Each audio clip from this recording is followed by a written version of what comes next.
السلام علیکم۔ 11 ستمبر 2001 وہ قیامت خیز دن جس نے امریکہ اور پوری دنیا کو ہلا کے رکھ دیا تھا۔ آج اس سانحے کو 20 برس ہو گئے ہیں، لیکن امریکیوں کے یہ غم ابھی تک تازہ ہیں۔ 11 ستمبر سال 2001 کو ہونے والا ایک حادثہ جس نے امریکہ کے شہر نیو یارک میں دن کے وقت ہو گیا تھا، اس حادثے میں 4 فضائی مسافر بردار طیارے اغوا ہو کر خودکش انداز میں امریکی سرمایہ دارانہ برتری کی علامت ورلڈ ٹریڈ سنٹر سے ٹکرا دیے گئے، جن کی 100 سے زیادہ منزلیں تھیں۔ اس حادثے کے نتیجے میں یہ عمارتیں مکمل زمین بوس ہو گئی اور ہزاروں لوگ جان سے گئے۔ یہ واقعہ دہشت گردی سے منسوب ہے۔ اس میں امریکہ سے 4 سواری طیارے اغوا کیے گئے جو امریکہ میں مختلف اہم مراکز پر گرائے گئے، جن میں ورلڈ ٹریڈ سنٹر کے دونوں برج مکمل طور پر تباہ ہو گئے۔ اس دن کو 9/11 کے نام سے یاد کیا جاتا ہے۔ اس واقعہ کا ذمہ دار مکمل طور پر اسامہ بن لادن کو ٹھہرایا جاتا ہے اور کہا جاتا ہے کہ وہ افغانستان میں موجود ایک دہشت گرد تنظیم القاعدہ کا سربراہ تھا۔ اس دہشت گردی کے واقعے کو امریکیوں نے 9/11 کا نام دیا۔ القاعدہ کے جہادی اراکین نے یہ حملہ مسلم دنیا پر امریکہ کی جارحیت و اسلام مخالف پالیسیوں کی مخالفت میں کیا، جس سے ان کا خیال تھا کہ اس سے امریکہ کی کمر ٹوٹ جائے گی، مگر خلاف توقع امریکہ نے پوری دنیا سے اپنے لیے ہمدردی سمیٹ کر مسلم امہ پر عرصہ حیات تنگ کرنے کی شروعات کر ڈالی۔ خیال کے مطابق یہ حملہ اور اس کی منصوبہ بندی تو القاعدہ ارکان نے کی، مگر جتنا زیادہ فائدہ امریکیوں کو ہوا، اس کو دیکھ کر لگتا ہے کہ یہ حملہ خود امریکیوں کی خواہش و منصوبہ بندی پر ہی کیا گیا۔ القاعدہ تنظیم، جس کی بنیادی شروعات روس افغانستان جنگ کے بعد ہونے والے افغان خانہ جنگی کے دوران میں ہوئی، اسامہ بن لادن مشہور اسلامی شدت پسند تنظیم القاعدہ کا سربراہ، جس کی سربراہی و قیادت میں حملے سر انجام دیا گیا۔ خالد شیخ محمد اس سانحے کا ماسٹر مائنڈ، جسے بعد میں پاکستان سے گرفتار کیا گیا۔ القاعدہ ارکان، جنہیں القاعدہ مجاہدین بھی کہا جاتا ہے، 11 ستمبر کے حملوں کے لیے انتہائی شدت و جوش و خروش کا مظاہرہ کرتے ہوئے نہ صرف اس منصوبے کو پائے تکمیل تک پہنچایا، بلکہ واقعے کے بعد امریکیوں کو مزید حقارت و طنز کا نشانہ بنایا، جبکہ چھوٹے موٹے حملوں کا سلسلہ بھی جاری رہا، جس میں 7 جولائی لندن حملہ، میڈرڈ بم دھماکہ اور بالی بم دھماکے قابل ذکر ہیں۔ سرمایہ دارانہ نظام و امریکیوں کے خلاف نفرت۔ القاعدہ تنظیم نے اسلامی شدت پسندی کو ہوا دینے کے لیے یہود و نصارہ کے جس برائی کو نمایاں کیا، اس میں سرمایہ دارانہ نظام خاص طور پر قابل ذکر ہے۔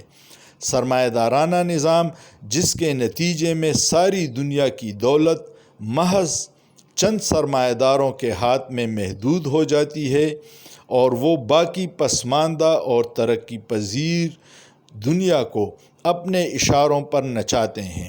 اس کے مقابلے پر اسلام کی معیشتی نظام کی اہمیت مختلف سطحوں اور مکتب فکر پر پیش کی جاتی رہی، جس کے نتیجے میں یورپی اور امریکی اقوام کے لیے مسلم عوام میں کافی نفرت پایا جاتا تھا۔ افغانستان خانہ جنگی کے اثرات کسی حد تک کم ہو جانے کے نتیجے میں القاعدہ تنظیم نے اپنے مقاصد کا رخ اب امریکہ کی طرف کر لیا تھا، جس کے لیے اسے کسی بڑے ہلچل کی ضرورت تھی۔ اس مقصد کے لیے چھوٹے موٹے حملے تو جاری تھے، مگر اس بڑے حملے کی بھی تیاری انتہائی خفیہ طریقے سے جاری تھی، کیونکہ آج تک امریکہ نے اپنے خطے سے باہر نکل کر دوسرے ممالک پر جارحیت کی تھی، لیکن کسی نے یہ نہیں سنا کہ امریکہ پر کسی نے حملہ کیا ہو، اور یہ انوکھا کارنامہ کر دکھایا القاعدہ نے۔ اس کارنامے کا القاعدہ کو دنیا بھر شدت پسند مسلمانوں کی نظروں میں اسلامی غلبے کی امیدوں کا مرکز بنا دیا اور اسامہ بن لادن کو دیوتا سما۔ حملے کے لیے القاعدہ نے کئی سال پہلے سے منصوبہ بندی کر رکھی تھی، جس کا نتیجہ بالآخر 11 ستمبر 2001 کو نظر آیا۔ طیاروں کا مقام میں اغوا اور جائے حادثات۔ القاعدہ کی طرف سے حملے کی منصوبہ بندی میں انتہائی رازداری برتا گیا، جس کا اندازہ اس بات سے لگایا جا سکتا ہے کہ حملے کے لیے طیاروں کی اڑان کی تربیت جن دہشت گردوں نے لی، ان کو بھی آخر تک پتہ نہیں تھا کہ یہ ٹریننگ کس حملے کی منصوبہ بندی کا حصہ ہے۔ اس حملے کے لیے کل 4 طیاروں کو اغوا کیا گیا۔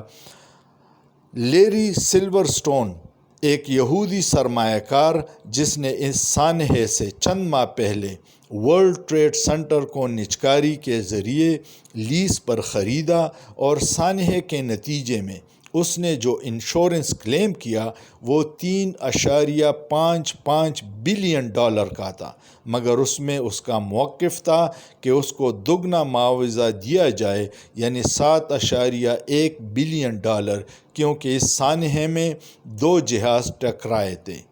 اس سانحے کے بعد پوری دنیا کی ہمدردی اس وقت امریکہ کے ساتھ ہو گئی۔ دنیا کے تمام ممالک اور تنظیموں کی طرف سے اس حملے کی مذمت کی گئی، جس میں مسلمان عرب ممالک قابل ذکر ہیں۔ پہلے تو اس واقعے کا الزام امریکی صدر بش جونیئر نے القاعدہ پر لگایا۔ بعد ازاں افغانستان پر حملے کے بعد اسامہ بن لادن کے اعترافی گفتگو پر مبنی ویڈیو ٹیپ سے اس بات کا ثبوت بھی مل گیا۔ سانحے کے نتیجے میں پوری دنیا بالخصوص امریکہ و یورپ میں مسلمان دہشت کی علامت بن گئے، اور حکومتی مشینری نے بے گناہ مسلمانوں پر بھی ظلم و ستم کے پہاڑ توڑنے شروع کر دیے۔